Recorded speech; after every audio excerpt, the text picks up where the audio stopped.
स्वामी समर्थ. जय जय स्वामी समर्थ. नमस्कार मैत्रिणींनो, स्वागत आहे तुम्हा सर्वांचं पुन्हा एकदा माझ्या या नवीन व्हिडिओमध्ये. तर आषाढ महिना सुरू झालेला आहे आणि आषाढ महिना हा जो आहे तर तो श्रावण महिन्या इतकाच पवित्र मानला जातो. या आषाढ महिन्यामध्ये देखील आपण आपल्या कुलदेवीसाठी अनेक सेवा करत असतो. तिला प्रसन्न करून घेण्यासाठी तिची सेवा उपासना करत असतो.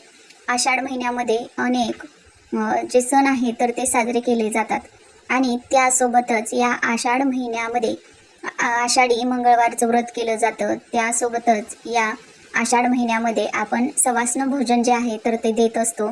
सुवासिनींचा मानपान करत असतो. त्यासोबतच आपल्याला आपल्या घरामध्ये कुलदेवीची जी मूर्ती असेल किंवा टाक असेल तर त्याच्यावरती देखील आपण टाकावरती कुंकुमार्चन करत असतो.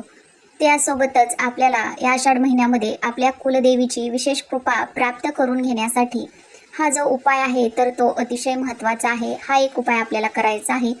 आपण आपल्या घरामध्ये एक वस्तू जाळायची आहे आणि फक्त हे 2 शब्द आपल्याला या उपायामध्ये बोलायचे आहेत. त्यामुळं तुमच्यावरती कुलदेवीची विशेष अशी कृपा होणार आहे. आपल्या घरामध्ये ही वस्तू जाळल्यानं आणि हा जो मंत्र आहे त्याचं पठण केल्यामुळं आपल्या घरातील सर्व अडचणी, संकटे हे एका दिवसात नष्ट होणार आहेत. आपल्या घराची भरभरून अशी प्रगती होणार आहे. तर बघा, आपल्या घरामध्ये ज्यावेळी माता लक्ष्मी प्रसन्न असते किंवा माता लक्ष्मी स्थिर असते त्यावेळी आपल्याला कोणत्याही अडचणी येत नाहीत. आणि ज्या वेळेस आपल्या घरावरती अनेक संकट येतात, विघ्न येतात, त्यावेळी आपण समजून जायचं की आपल्यावरती आपली कुलदेवी प्रसन्न नाही. आपल्याला कुलदेवीची सेवाही करायची आहे. तर बघा, आपल्याला आपली कुलदेवी आहे तर तिच्या मूळ ठाणावरती जाऊन आपल्याला तिची सेवा करणं शक्य नाही. त्यामुळं आपल्या घरामध्ये जो पण टाक असेल तर त्याची आपल्याला सेवा करायची असते. तर बघा, आषाढ महिन्यातील कोणत्याही मंगळवारी किंवा शुक्रवारी हा जो उपाय आहे तर तो तुम्ही करायचा आहे किंवा याला एक प्रकारची सेवा म्हटलं तरीही चालेल. तर बघा, कोणत्याही मंगळवारी किंवा शुक्रवारी आपल्याला आपल्या देवघरासमोर हा जो उपाय आहे तर तो करायचा आहे. आपली नित्य देवपूजा करून घ्यायची आहे. त्यानंतर तुम्हाला काय करायचं आहे, एक चौरंग किंवा पाट घ्यायचा आहे. त्याच्यावरती आपल्याला लाल रंगाचं कापड अंथरायचं आहे आणि एक दुकानामधून नवीन नारळ आपल्याला विकत घेऊन यायचं आहे. त्या नारळामध्ये पाणी असावं असा एक नारळ तुम्हाला आणायचा आहे. तर बघा, यापूर्वी नारळ हा जो आहे आणलेला तर तो कोणत्याही पूजेमध्ये वापरलेला नसावा असा एक नवीन नारळ घ्यायचा आहे. आणि त्याची जी शेंडी आहे तर ती आपल्याला आपल्या देवघराकडे करायची आहे, म्हणजे आपल्या देवांकडे करायची आहे.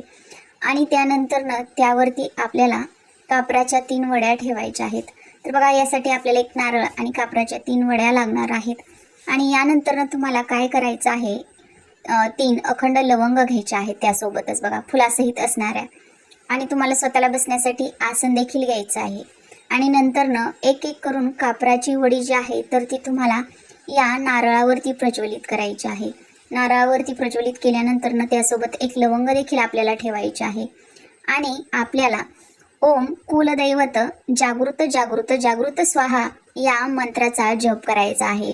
जोपर्यंत ही जी कापराच्या वड्या आहेत तिन्ही जोपर्यंत जळत आहेत तोपर्यंत तुम्हाला हा जो मंत्र आहे तर त्याचं पठण करायचं आहे. हा जो मंत्र आहे तर तो कुलदेवीला प्रसन्न करून घेण्यासाठी अतिशय महत्त्वाचा आहे. याचं पठण जर आपल्या घरामध्ये झालं तर आपल्या घरातील सर्व अडचणी, विघ्न, संकट ही नष्ट होतात. आपल्या घराला काही बाधा झालेल्या असतील तर त्या देखील दूर होतात. तर बघा, कापूर जो आहे तर तो आपल्या घरामध्ये जाळल्यामुळं सकारात्मक लहरी ज्या आहेत त्या आपल्या घरामध्ये वाढतात आणि त्यामुळं आपली जी घरामध्ये नकारात्मक साठून राहिलेली असते तर ती घराबाहेर निघून जाते.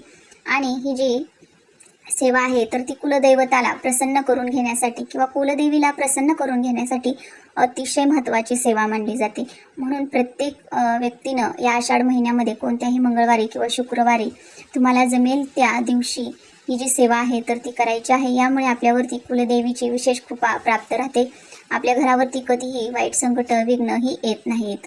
जोपर्यंत हा जो कापूर आहे तो जळत आहे तोपर्यंत आपल्याला या मंत्राचा जप करायचा आहे. आणि त्यानंतर हे जे कापूर आहे तर तो जळाल्यानंतर ह्या थंड झाल्यावरती आपल्याला हा जो नारळ आहे तर तो वाहत्या पाण्यामध्ये विसर्जित करायचा आहे. तर अशा पद्धतीनं हा जो उपाय आहे तर तो तुम्ही आषाढ महिन्यामध्ये आपल्या कुलदेवीला प्रसन्न करून घेण्यासाठी करायचा आहे.